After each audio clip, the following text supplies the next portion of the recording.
In this lesson, you will learn to simplify quotients using the laws of exponents. Now, before we get into quotients, which is when you divide two things together, I want to first discuss a little review of the other laws of exponents. So I'd like to discuss the product and the power law. The product says when you multiply two values together, where the base is the same, you then would add the exponents. So x squared times x to the fifth would become x to the seventh. Another quick example, here we have 2x to the third y squared times 3xy to the fourth. When you have something like this, same thing. You're going to combine the parts that have the same base, and the numbers we're going to do separately. So we have the 2 and the 3, you can multiply to get 6. X to the third times x to the first power, you add the exponents, you get x to the fourth power, and then y squared times y to the fourth, you would add the exponents to get y to the sixth power. So that is your product law. The power law says if you have a power to a power, so x to the third power, and you square that whole thing, then you're going to multiply the exponents. So 3 times 2 would give me 6.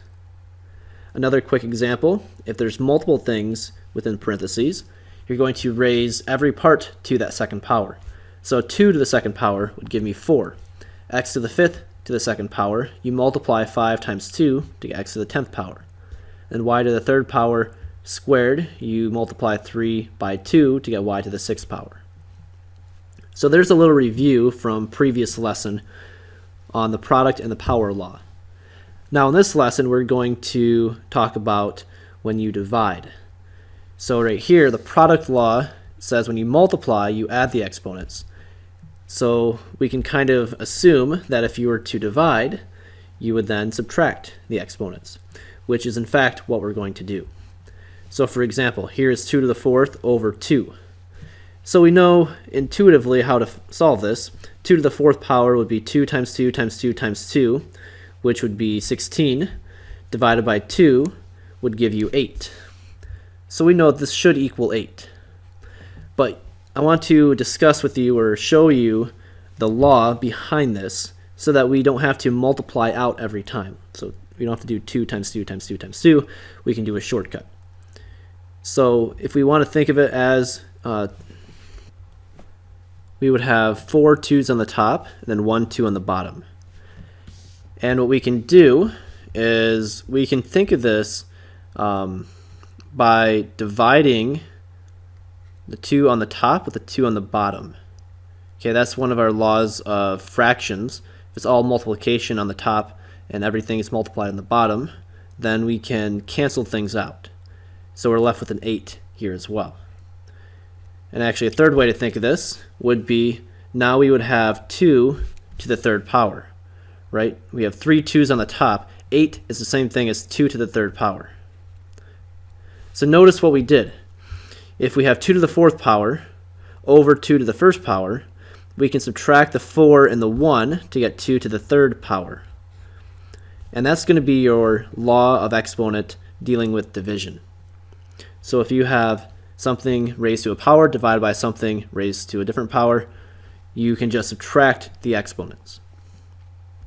Here's another example, x to the fifth over x squared. So the long way of thinking of it would be writing it all out, where you have x times x times x times x times x over x times x. And then you would divide things out, so x divided by x would cancel, x divided by x would cancel. I'm left with 3 x's on the top, which would be x to the third power. But notice the shortcut, we could have just seen the 5 and the 2 and subtract 5 minus 2 to get x to the third power. So try to get in the habit of skipping this middle step so that we can just use the shortcut of subtracting the exponents. Here though we have x squared over x to the fifth. So we flipped the numerator and denominator from the last example. So same concept, right? We have x times x on the top, we have 5 x's on the bottom, and things will still cancel. You have this would cancel with that. And when they cancel, something divided by itself is always going to be 1, right? So all of these previous examples, when you cancel, we had 1 technically. And then this other one will cancel with this one down here. We're left with another 1. So what we have is 1 times 1, which would just be a 1 for the numerator, and then you have x to the third for the denominator.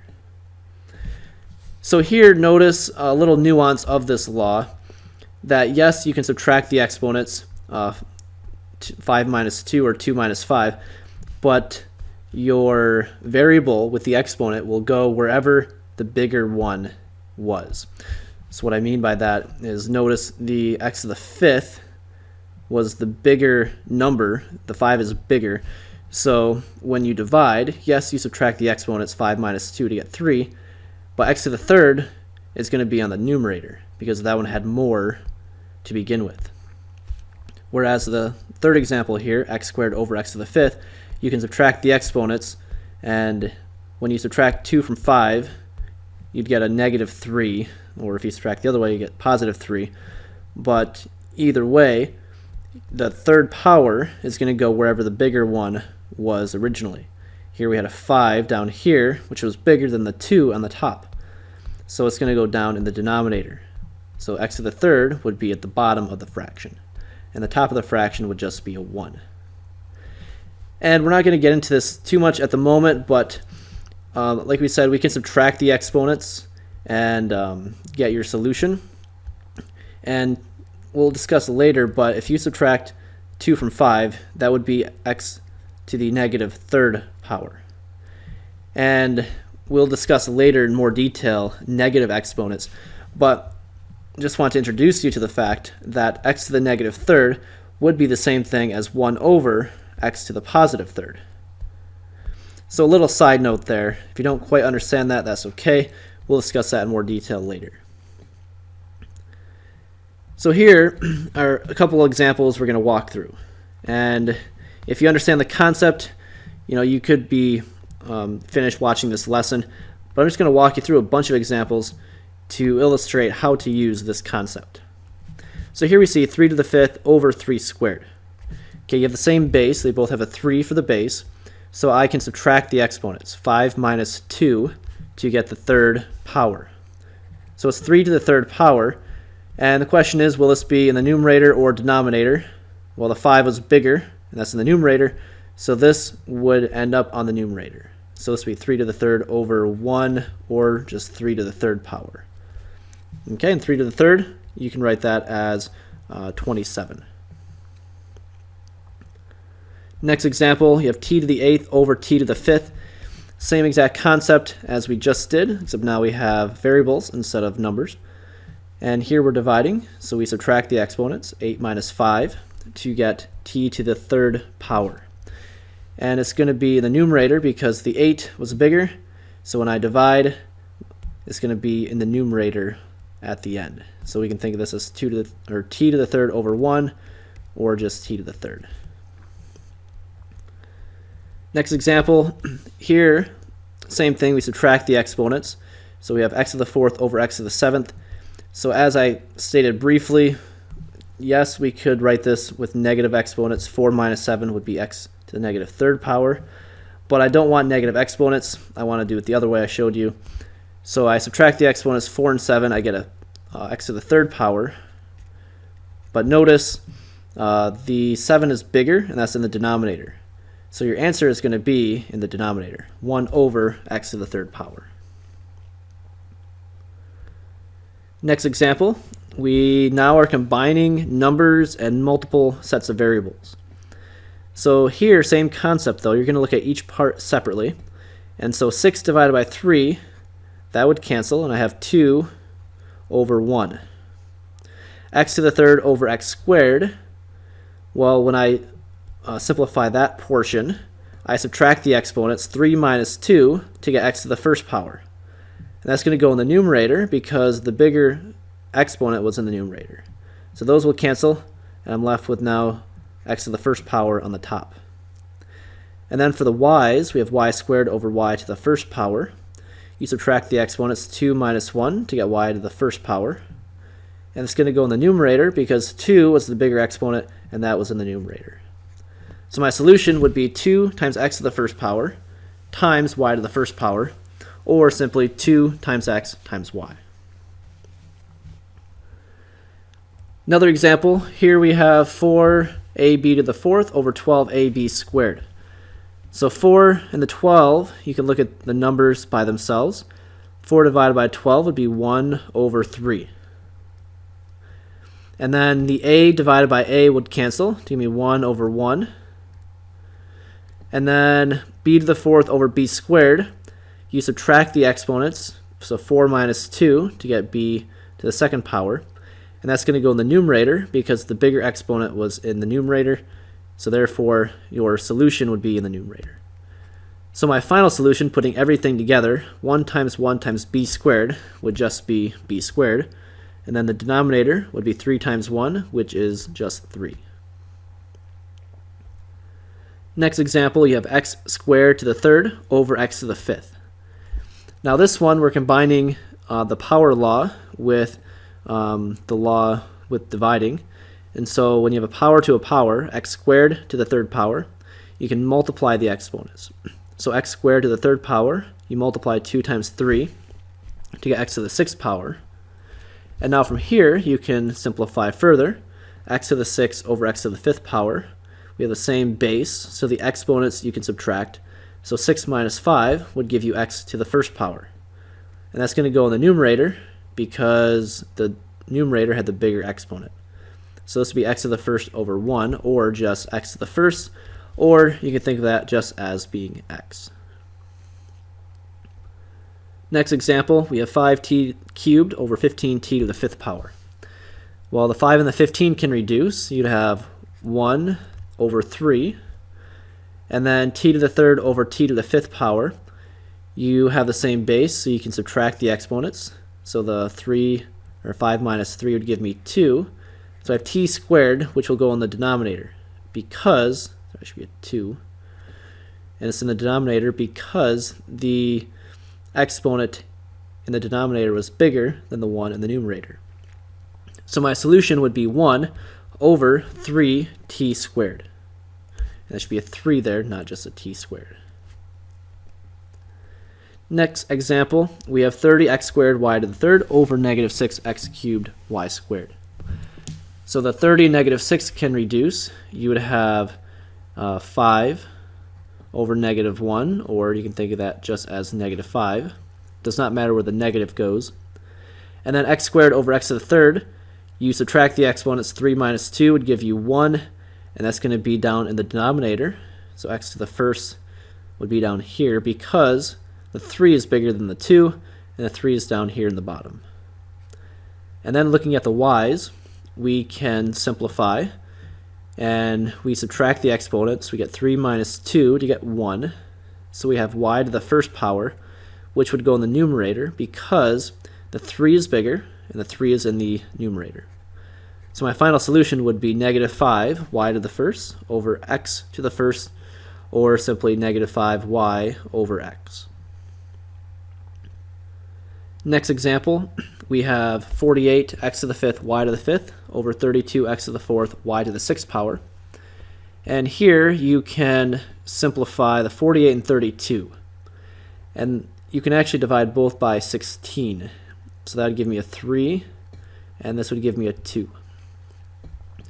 And then x to the fifth and x to the fourth can reduce. You would have x to the first power. You subtract the exponents. And that goes in the numerator because the 5 is bigger, and that's up in the numerator. Y to the fifth over y to the sixth can reduce, and you get y to the first power. And you subtract the exponents, 6 minus 5 to get the 1, and it goes down in the denominator because the 6 is bigger. So now I have 3x over 2 times y. Here's another example. Here we now have fractions with the power rule. And so when you have this exponent, you raise everything to that fourth power. So you have 2 to the fourth power, which gives me 16. X squared to the fourth power would give me x to the eighth power. You multiply 2 times 4. Y to the fourth power would be y to the fourth. And this negative here, negative 1 to the fourth power, because that's an even exponent, this becomes a positive 1. So this is positive y to the fourth power. And we're done. We are finished with simplifying that example. There's nothing else that can cancel. Here's another one.